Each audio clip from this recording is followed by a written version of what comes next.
Hi, and welcome to the It's a Good Start podcast with your hosts Mike Lander and Kevin Givens.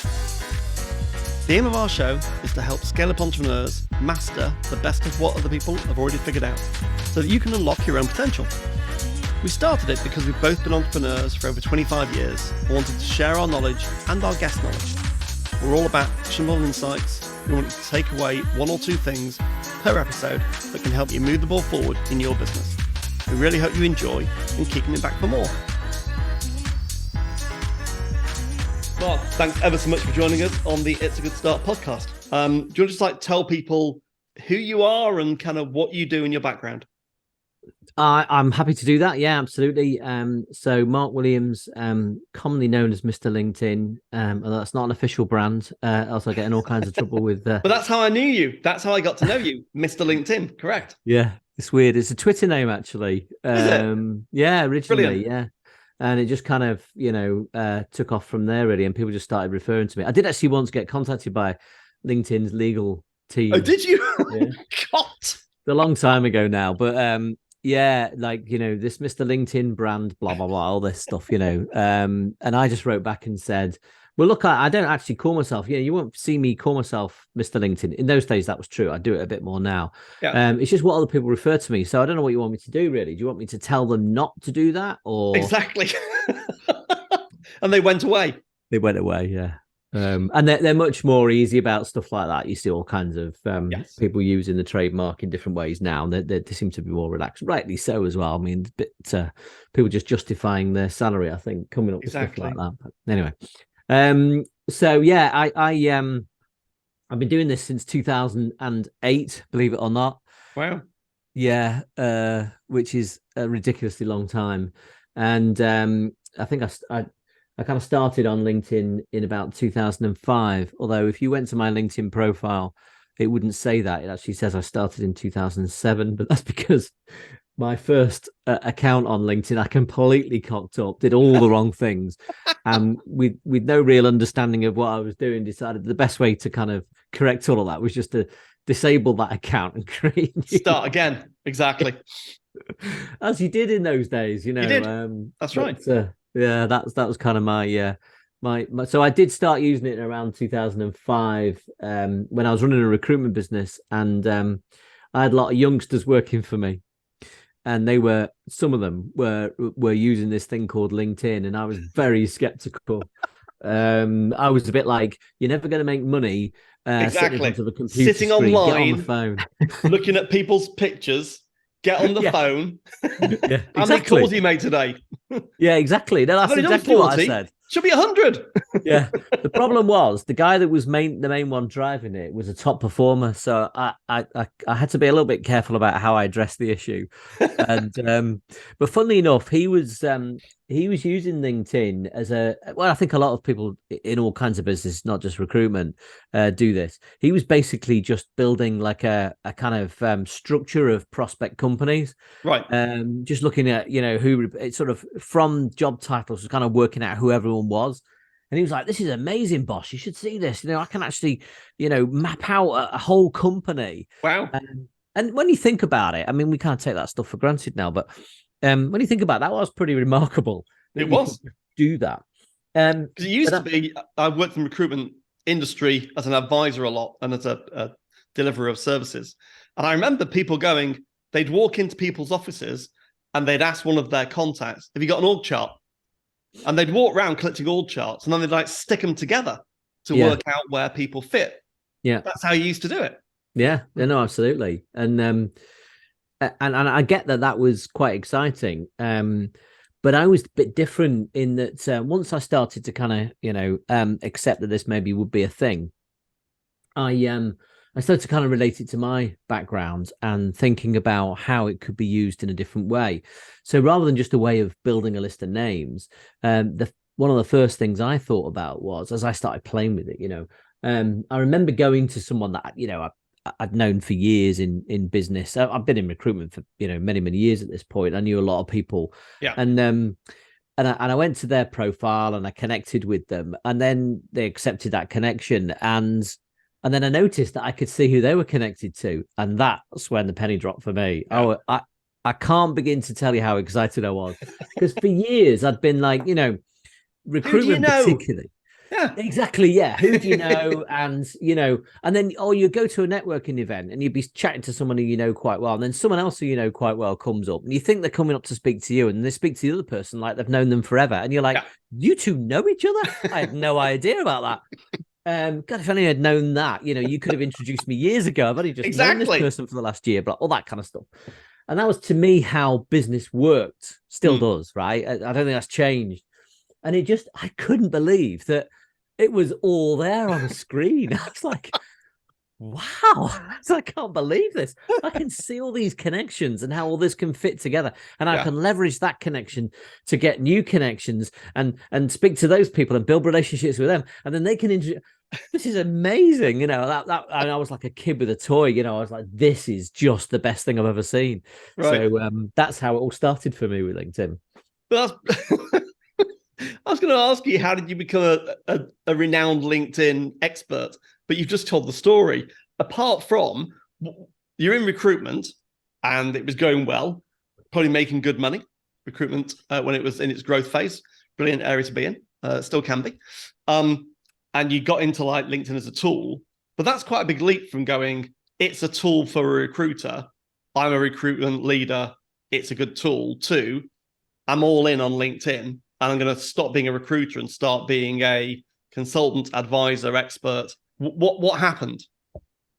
A number of things. As with most stories, it's not one thing, but primarily what was happening was I was having bought into the idea. I then started to train the people that work for me how to use it, because I couldn't believe that every other tool they used, they were trained to use, and it was just like, I'll do what you like on LinkedIn, And then I thought that doesn't work. And without a doubt, this is a good tool, but only if used the right way. So I need to make sure that we're using it in the right way. And I started to look for some training support, and there wasn't any. Right. So there was a seedling of an idea. I thought, right, so nobody's training this stuff. And there was a couple of people in the States, but and there was a guy called Bill Vick who wrote a book about LinkedIn. I think I've still got it somewhere. That's a bit of an antique item these days. And I must dig it out. Valuable, Mark. Yeah. You can eBay it. Yeah. So that there were some ideas in my head around that. I also and I appreciated that the situation that I had where, I thought I knew how this job should be done, and then this tool came along that kind of changed that dynamic. That would be the case for many other people out there like me. Who would have staff working for them, starting to use a tool they didn't understand. Yeah. So I could see things sort of like that. And this was when I first started LinkedIn training, was 2008. So it wasn't exactly the best year for recruitment, to be fair, or anything really. I joined you. Well. I came to one of your sessions just off near the back of, we were in the city, round by Bank. And you were running a session in a kind of a rented office. There were about 40 of us. Yeah. And it was like, right, have you got a profile? I've got a profile. Have you got a picture? No picture. Okay, put the picture in. Okay, I'll add a picture. Right, that's good. Yeah. Sophisticated stuff in those days. It was. But in those days, it was like, I haven't got a Scooby-Doo what I'm doing. Yeah. There was a bloke standing here who seems to understand what the hell's going on. I'll follow him. But it was great. I obviously managed to convince you of that. I'm not sure. That was really completely... good. It was really good. It was weird, really, because that was what I'd done internally, and then the business that I was working for had been taken over as well, and the people that owned the business just didn't get on with them, and so a number of things came together. Yeah. But I remember initially that's what I did. I did these like open sessions around the country. And mainly recruiters would come to those. To be honest, 2008 was mainly recruiters that were using LinkedIn. I mean, or job seekers, and that was it, really. Yeah.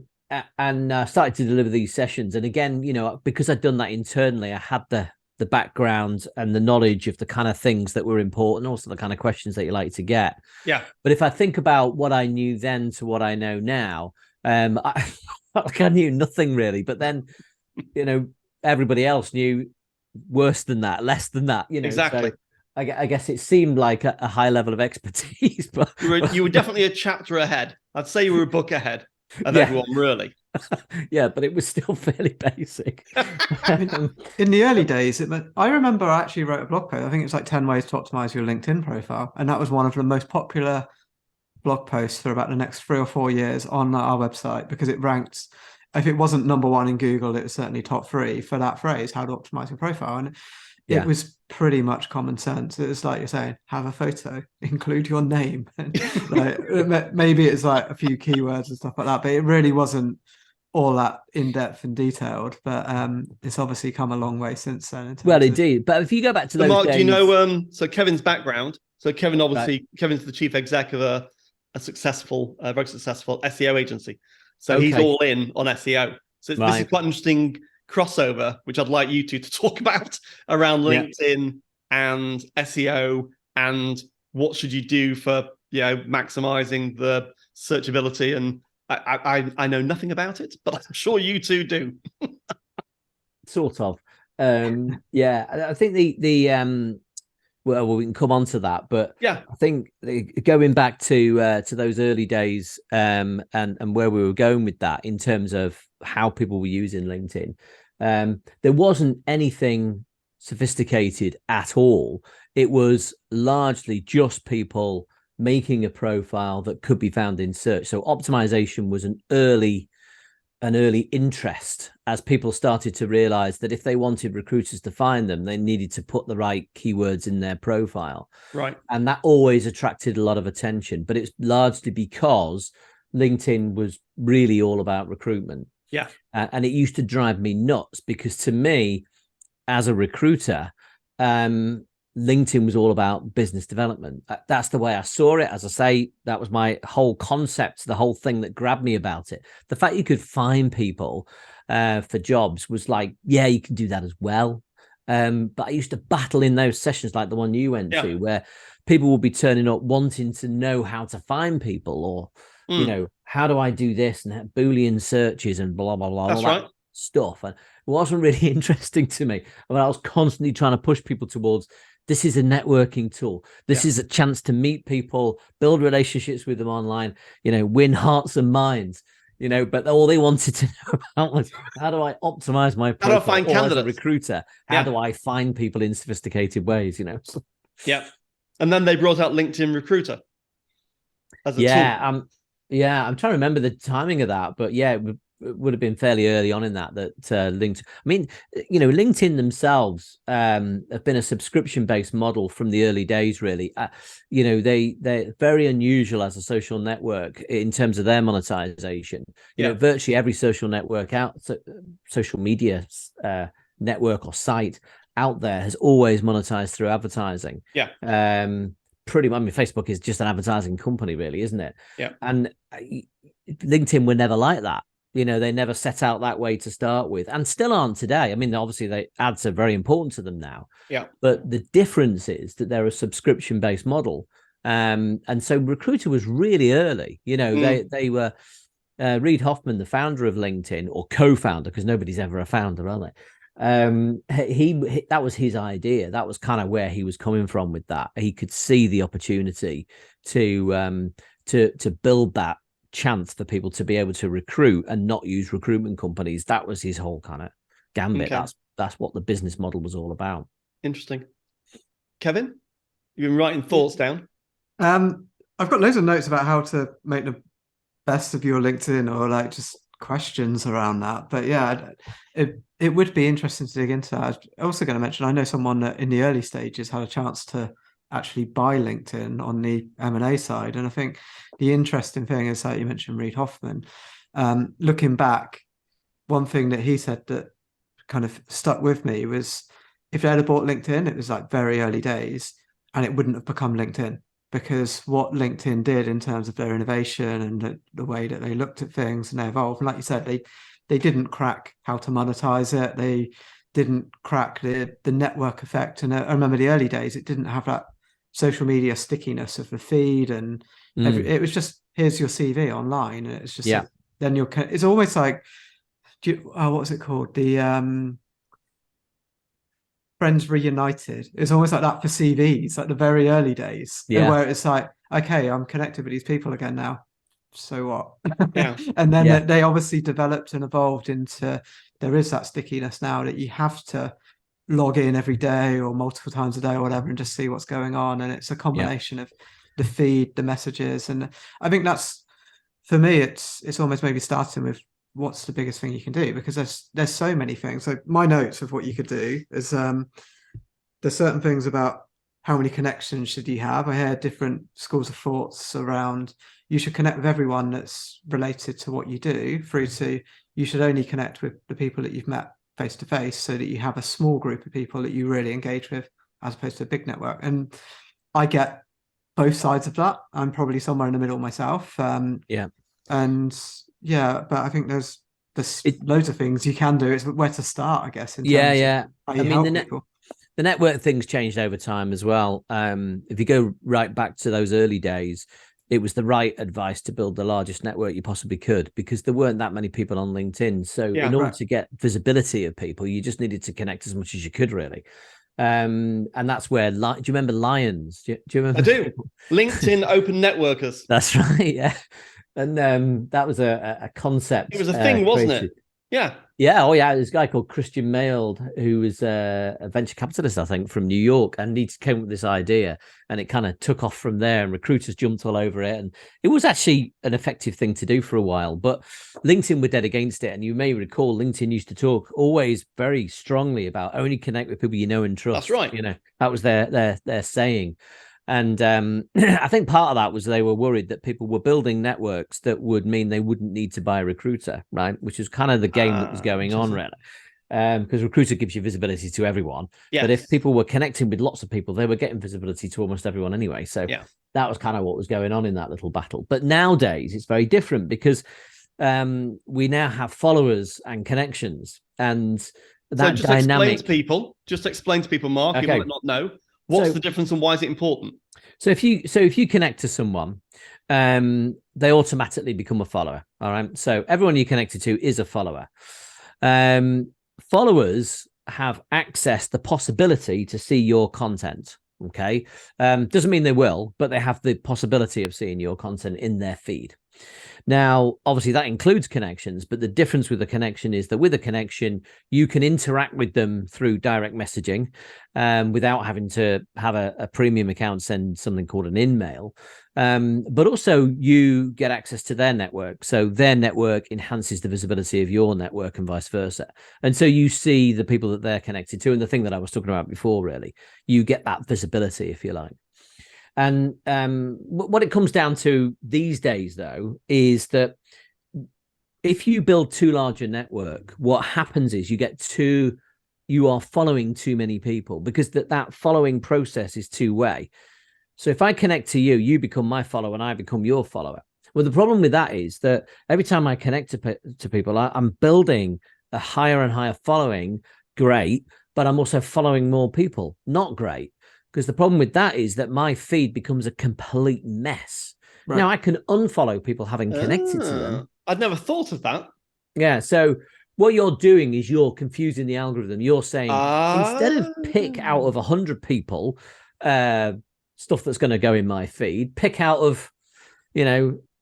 So is that partly what's behind creator mode? So in creator mode, the option is to follow first rather than connect. Yeah, I mean, creator mode's part of the drive towards encouraging people to build followers rather than connections. Yeah, and that's the direction LinkedIn are very much trying to go down these days. Because then if I follow you, I'm following you, but you're not necessarily following me. Correct. I would have to do that. Okay.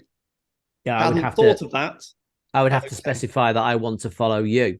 Yeah. And so the idea being that, because if you look at it from my point of view, so as someone with a lot of connections, I get to a point where I'm like, I really don't want any more connections.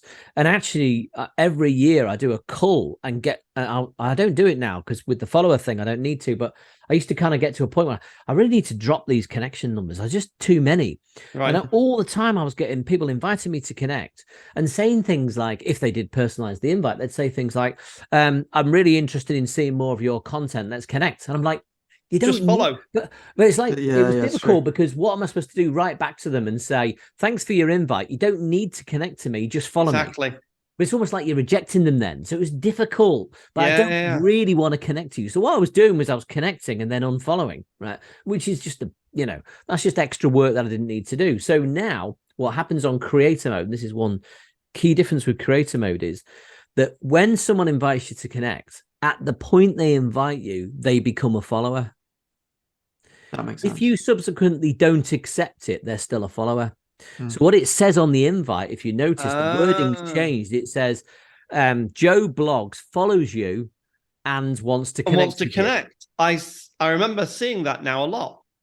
So the answer is no, unless I really want to connect to you, right? Because I know that you're following me, and that's fine. That's what I'm looking to do, build my followers. So I want to build extensive followers, but not connections. So let's jump straight into the algorithm then, because that leads naturally into. So simple for me, really simple. I've been on LinkedIn, well, since we met.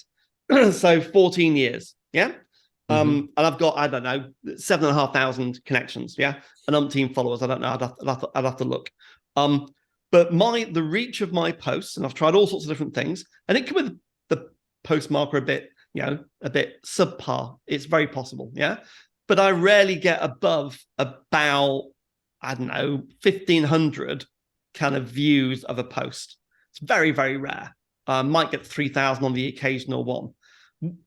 You can't obviously see what's going on with mine, but as a theme, a lot of people say the same thing. I post, nothing really happens. There's no kind of like comment. I get a few likes, and then I kind of stop it, and I go the next week and I do the same again. What's your kind of insights and advice around that? Because I think that's a kind of a key topic. Because people give up. They go, oh, bugger it, I won't bother posting. Yeah. Or they just carry on doing the same thing with the same result. And they kind of feel like they can pat themselves on the back because they're on a post on LinkedIn. The fact that hardly anybody's seen it is exactly is by the by. No, so complicated. But yes, in simple terms, the first thing is don't focus on impressions. They have changed the wording, which is a good thing, from views to impressions, because it was very misleading to call it a view. It's not a view, right? No, it's a true impression. Number means it just appeared on a homepage somewhere. Yeah. It could have been page 5. I mean, who scrolls that far, right? Yeah. Very few people would have seen it. And you don't know who's seen it either. And so that's the wrong thing to concentrate on.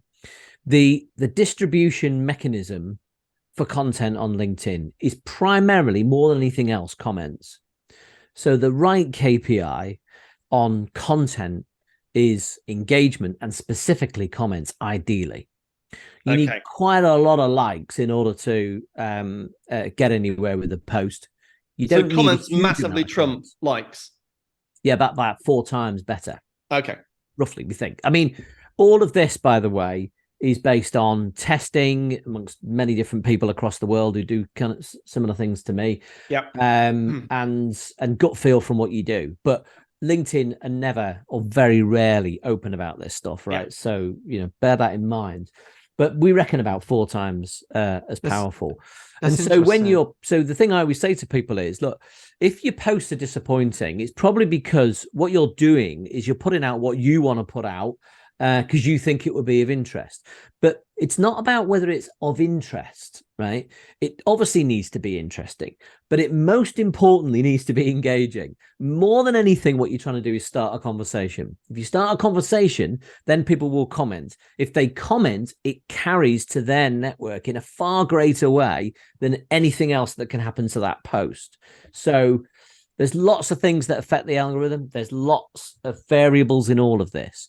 But essentially what it comes down to is if you can get people to comment on your post, you will get more impressions.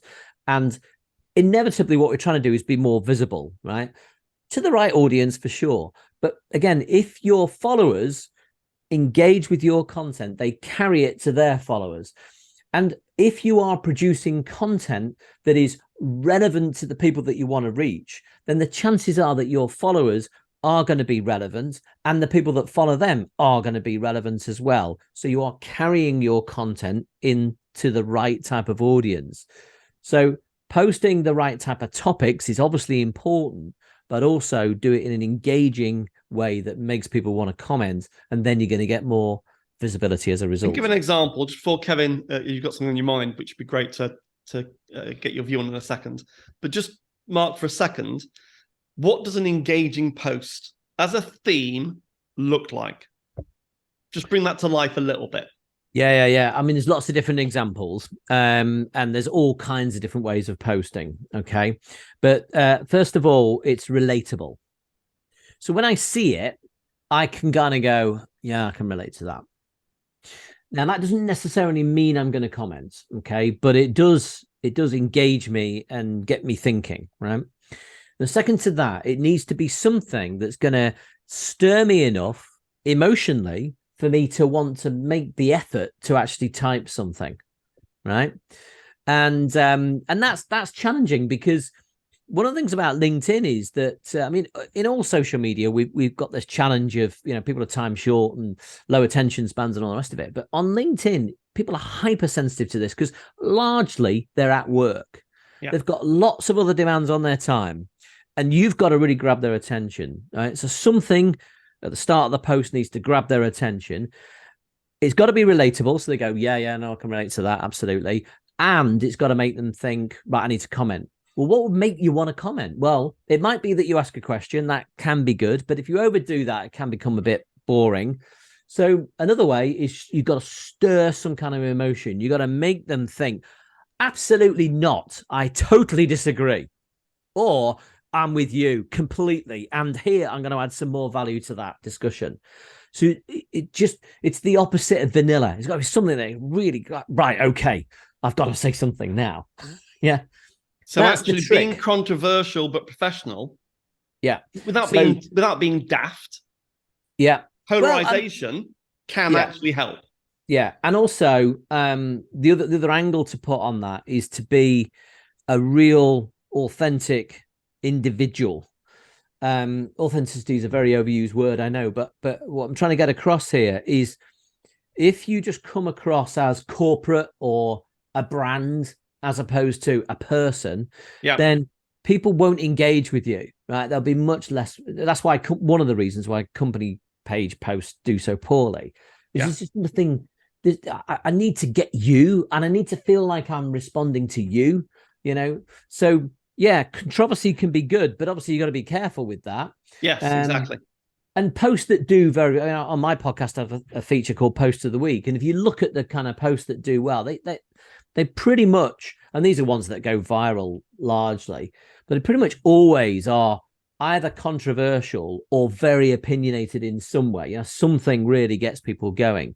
You got to find the right balance. But generally speaking, people are more scared of upsetting people than they should be, because, you know, the reality is like a pendulum swing, right? They're safe. That's where they're at. And they think by being a bit controversial, they're going to go completely the other way and they're going to upset everyone in the whole world. And the reality is probably not going to happen. That's unlikely. But you just need to come out your shell a bit, you know? If you do that and show a bit more of yourself and a bit more character, then that normally gets people commenting. Yeah, I found probably the most successful post I've done on LinkedIn was in early 2020, before furlough and everything came out. Do you remember in the press, Richard Branson was being heavily criticised because he wanted to get a government loan to make sure that Virgin Atlantic get through COVID. I wrote a post because everyone was kind of jumping on the back of, okay, Richard Branson doesn't pay tax, he's in the Caribbean, blah, blah, blah. And I just said, wait a minute, this is a UK company that pays corporation tax, VAT, and PAYE. If you add up the numbers, they pay, it was somewhere between 500 million to $1 billion in HMRC tax of some sort per year. And I just listed it out as facts. This is what they pay in tax. And that sparked such a, I'd say, argument in some cases, but also the level of support. I had people who were like cabin crew at Virgin Atlantic, because the reach had got so far that people saw it, saying, thank you for backing us up and actually showing the real side of the story, not just the press headlines that are going to jump on this and say, this is terrible, because you've actually looked at it from our side of the story of, if we lose our jobs, this is what happens to not just the economy, but to people. And then you'll get other people that are on the side of, this is terrible, Virgin don't deserve it, etc. But I almost felt like I left that post there, here's the facts, walked away from it, And it's like, I'm just putting this out there. This is what they pay. That's fact. You lit the torch paper and then walk away and off you go. Yeah. And that worked quite well. And I felt there was no one I fell out with over it. But equally, there's a lot of people that disagreed with maybe the way of looking at things of what does that add to people and the economy. But equally, I think just having that, I think when you can do it with something that's very topical, certainly if it's something in the news, that's where it does light the torch paper, because that general public hops on. Whereas if I do a post about SEO, yes, within the SEO industry, I can get a decent amount of attention, but it's a much smaller pool or bubble, if you like, in terms of the audience behind it. But it's interesting because it's trying to look at things in the way of actually what do people want to see and engage with. And again, I am interested in some of the formats. I found it interesting you mentioned like comments on average are 4 times more powerful than likes. And I know some of the things that LinkedIn creators would do, for example, is kind of posts where you don't have the link in the body of the post, it's in the comments afterwards. You use an image so that it gets a bit more attention. And again, I've seen things that have worked well without doing that. So you might have a link there and it still works well. You might not have an image and it still works well. But I don't know if there's any general rules that you advise sticking to. And I assume it's not a one fits all every time, but just on average, are there things that you just see working better than others? Yeah, links is always a controversial one because people always assume that it's the algorithm, and it may have been the algorithm in the past, but it's primarily not the algorithm these days. It's the problem with link posts, and you will see the odd link post that does quite well, and to a certain extent, putting it in the comments is an old trick that people used to use, but in reality. And now you can pin comments, so you can still have it at the top and it's more visible, but in reality it's always going to be less visible, and therefore less people will click on it, and therefore the post might perform a little bit better. But the problem with link posts is not primarily the algorithm. The problem with link posts is that you are asking people to leave LinkedIn. Exactly. When you ask them to leave LinkedIn, they don't engage with the post. They leave LinkedIn. So you've lost your distribution mechanism by asking people to leave LinkedIn. Mm-hmm. Right now, LinkedIn will say it's not the algorithm. There is no penalty for link posts, and I believe them. By the way, I'm not sure that was true in the past, but I think it's definitely true now. But where the algorithm does cut in is that the algorithm is interested in supporting posts that have initially shown they do well, through engagement. Well, a link post doesn't, so the algorithm does cut in and go, this post's not doing very well. The fact that it's an external link is irrelevant. It just isn't doing well, so we're not going to support it. And is that because of dwell time, or how does it know it's not doing well? Well, because people aren't engaging with it. So there's no comment, because you go off. Comments and likes tend not to happen, because they click on the link. Yeah, it makes sense. Yeah, it's almost like an ad, I guess, in some forms. Yeah, there might be low dwell time as well. Dwell time could be a factor. Dwell time, by the way, is the time that people spend on a post pre and post click. Okay. And the reason why they implemented that is that they realized that one of the measurements they use to determine if a post is popular is engagement, including likes. And they realized that there's a new cohort of people using LinkedIn that have grown up with social media and primarily used other social media platforms before using LinkedIn. And if you observe that generation, they like out of habit, not because they actually think something's good. It's just what you do, right? So they realized that these people were just quick liking and just liking everything. Yeah. And they thought that actually isn't determining this is a good post. That's just a habit that people have got. So they're not completely dismiss it, but show less value to something that was quickly liked. That's also why comments are more valuable than likes. It may be per se they just are in the algorithm, but it's also because it takes more time and more thought, and you have to dwell on it for longer in order to write something. But equally, a short comment has much less value than a longer comment, again, because of the dwell time factor in that as well. So there's a dwell time impact in that as well. But primarily, the problem with links is that you are taking people out of LinkedIn. Now, LinkedIn are trying. There's been some recent changes to LinkedIn where on desktop, if you click a link, it opens it in a new tab as opposed to completely takes you off. So The idea being there that you might go back to the tab and Right. comment. If you look on mobile, this is a very recent change, certainly to my account anyway, and changes are different for everyone. But this happened to me this morning. I tapped on a link, and at the bottom, just right across the bottom on the mobile app, you could see the option to comment was still there. So even when you're on the external link and looking at it, you can still interact with the post whilst you're in the external link. So all of that, all those changes to LinkedIn that they're doing suggest to me that there is no algorithm penalty per se to post in an external link. They're happy for you to post external links. They want you to do.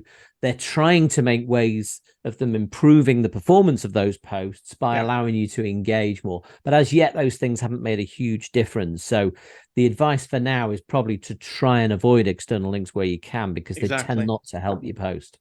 So business development, Mark.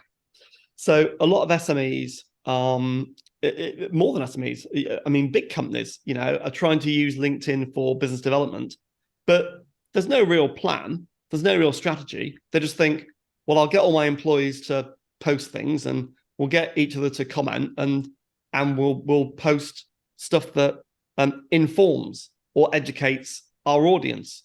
But there doesn't seem to be any sophistication.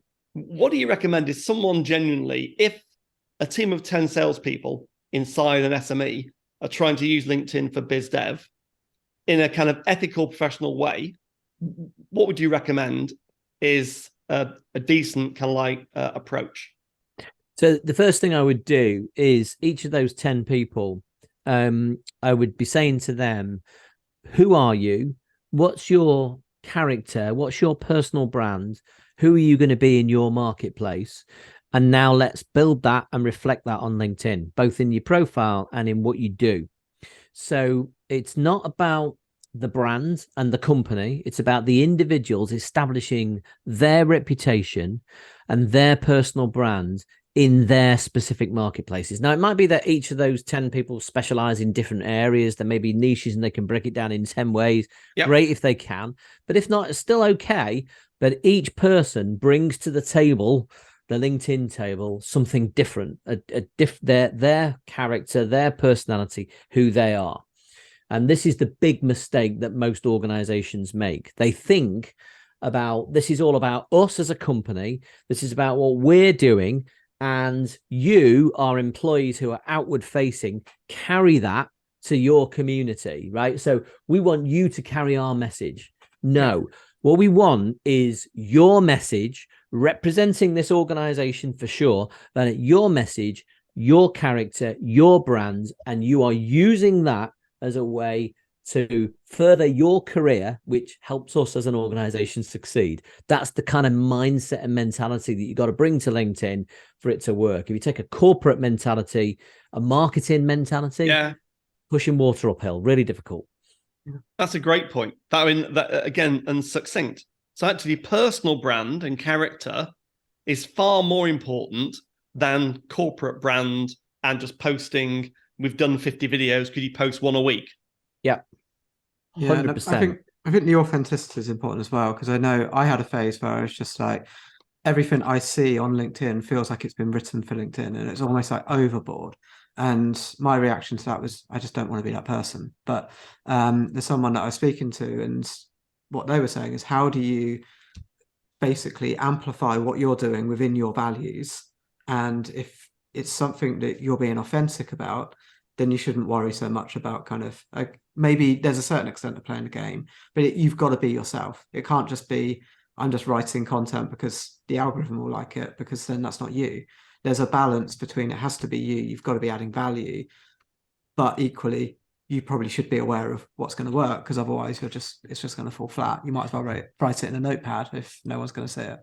Yeah, there's two challenges with this as well. I mean, generally what I would say to that point is that if you are authentic, that because people do get very carried away with trying to sort of, play the algorithm.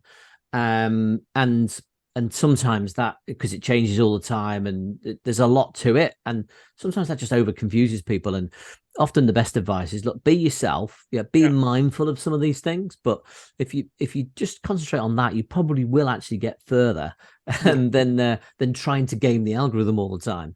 The other point I wanted to make is you kind of got two, if you're working on behalf of a company, you've got two challenges here. Number one is your own self. So, well, I was talking about before about getting out there and being authentic and not being vanilla. It's hard that. I mean, it shouldn't be, but it is a challenge for people because everyone wants to think that everyone likes them. And in the real world, that isn't true. And it's just coming to that realization and just going for it and just accepting that what you put out and the way you present yourself, some people are going to go, I don't like him at all. And that's okay. Yeah. Because there'll be a lot of people that go, you're my guy. I really like where you're coming from. And that's what you're always looking to tap into. Because the reality is, it's pretty hard doing business with people that don't like you. So do you really want those people? I mean, exactly. We can't win everyone. So it's okay. So don't try and be, acceptable to everyone. Just be yourself. The other thing, of course, is that you've then got the challenge of, you got to do that within the confines of working for an organization and where they're coming from and what they want to project. And that's often a very tricky point as well. And I've had difficult conversations with clients in the past where, they're like, to be honest with you, I can't be myself because what I stand for, is not the same as the company. And I see a conflict. Why are you in the company? Yeah, exactly. That's my first thought. Yeah. Exactly. And that's the hard conversation. And sometimes these things can be quite revealing because you go, maybe I shouldn't be working here because, I'm trying to be something I'm not, and that's not good. And you're always going to be struggling if you try and do that. So if you're working for the right organization and you've got that right, then it's a case sometimes there needs to be bravery on both sides. So you're prepared to put yourself out there, but the company's also got to be prepared to let you be you. Yeah. And that takes guts for the company, and the management of the organization need to buy into that and go, we recruited this person because of who they are. Yeah. Let's let them be that, not dictate to them what they should be. And when they take that on board and you combine that with being authentic yourself, that's a winning formula. But I fully accept that's not easy and challenge for a lot of people. I really like the concept. This is from Kevin Kelly of 1,000 True Fans. I don't know if you come across this, but I think it's just actually how do you really resonate with 1,000 people as opposed to you don't need to connect with 1 million. And if you connect with 1,000 true fans, you probably will end up with a much bigger number because they're the ones that can help to spread that message. But yeah, I think just knowing who you are, who you want to be, who you want to connect with, and like you say, maybe who you will alienate maybe along the way. If it's, social media will have its fair share of trolls. I don't think LinkedIn's too bad, to be honest. No, it's not. But I certainly spend a lot less time on Twitter these days. And I think that sort of thing where if you put something out, you generally want to reach people that agree with you, but that is part and parcel of social media, that it's going to a wide audience, and a wide audience are not going to agree with 100% of everything you say. Exactly. Yeah. So Mark, very conscious of your time because we booked you for a certain amount of time and you're a busy bloke. So what are the two I'll split the question in half. What are the two key things that people in business development should be doing on LinkedIn consistently, just to kind of summarize? And what are the two things they should stop doing in your view, which is damaging what they're trying to achieve? In terms of what they should be doing, of course, those two things are kind of the same but opposites in a way. But what they should be doing is being authentic and taking a networking mindset to LinkedIn, not a marketing mindset, which is kind of one of the biggest mistakes that people make, right? Yep. So they go, I need to promote what I do. I'm marketing. That's what I'm doing. Quite often these things are driven by the marketing department, which doesn't help really. But you got to just switch your mentality and go, no, that's not what I'm doing. I'm virtually turning up to a networking event. So I'm going to be me. I'm going to be personable. I'm going to build relationships. I'm going to talk to people. Now that brings me on to my second point, that it's a two-way street, LinkedIn. And you got to understand, again, if you take the networking mentality, this comes relatively easily. Your job is to engage primarily and produce content as well, but not as much as you engage. So the ratio, some people work on a 10-to-1 ratio. I think that's quite hard to achieve personally. But if you can hit a 5-to-1 ratio, so meaning 5 comments on other people's content for every 1 post that you do. So what you're doing is you're being a good networker at that networking event that you go to. You don't walk in a room full of relevant people, find a loud hailer, stand in the corner and start talking. Nobody knows who you are. Great analogy. They're like, who is that guy, right? And they just quickly ignore you and think you look an idiot. So, of course, the algorithm equivalent of this is that nobody's going to see your posts if you do that. The algorithm wants to put in front of people content that it thinks they will be interested in. It's constantly trying to work that out. That's all it cares about, keeping people on the page, right? So that's the algorithm's job. So I want to put, if I'm the algorithm, content in front of you that you want to see. So how can I judge that? Well, I'll tell you what, interestingly, this person has commented on your post quite a lot. You've also connected with them, which is where connections can be useful, or you've followed them. And also there's been a dialogue between the two of you. You might have sent each other direct messages and stuff like that. There's an indication here that we think you might be interested in this person's content. So I'll tell you what, we'll put it in front of them, which is why if you take a networking mentality and build relationships with people and get out there and work hard at that, then you tend to find that things start working for you on LinkedIn. But if you take a marketing mentality, let's put it out there, they're not, because you're not engaging with people, you're not building relationships, it's not two-way, right? So understand it's always a two-way process. If you put more effort into engaging with other people than actually putting out content yourself, then you start to find that when you do, it actually works better. You get more visibility, and that gives you the opportunity. Now, look, just to be clear about all of this, to me, LinkedIn is a visibility tool, right? It's highly unlikely that you're going to be able to sell something directly on LinkedIn. You might do, but primarily what we're trying to do is build relationships and build visibility. And on the back of the visibility and the relationships, we're in a position where the selling can start. But really, we're just trying to pave the way for a sales process, not actually conduct a sales process. Exactly. Mark, it's been brilliant. I've learned loads. I've literally learned loads. It's really good. Thank you. Good. I've enjoyed it. It's been fun. Mark, where can people find out more about you? Well, my podcast on LinkedIn. On LinkedIn, my URL on LinkedIn is this is interesting in terms of the whole branding thing I was telling you about before, and the trademarking thing is /in/Mr. LinkedIn. So my URL is actually Mr. LinkedIn. They don't seem to mind about that. But of course, the other thing is my podcast, which is LinkedIn Formed, which is mainly a weekly show where all things LinkedIn are talked about all the time. And so if you're passionate about LinkedIn and you want to understand more over a period of time, then tune into that. Perfect. Mark, thanks ever so much indeed for being a guest on It's a Good Start. Pleasure. Great speaking to you both. Thanks. Thanks for listening to our podcast. We hope you learned something new and useful about entrepreneurship. We'd love it if you could rate or review us on the app you use to listen to this on. Thanks.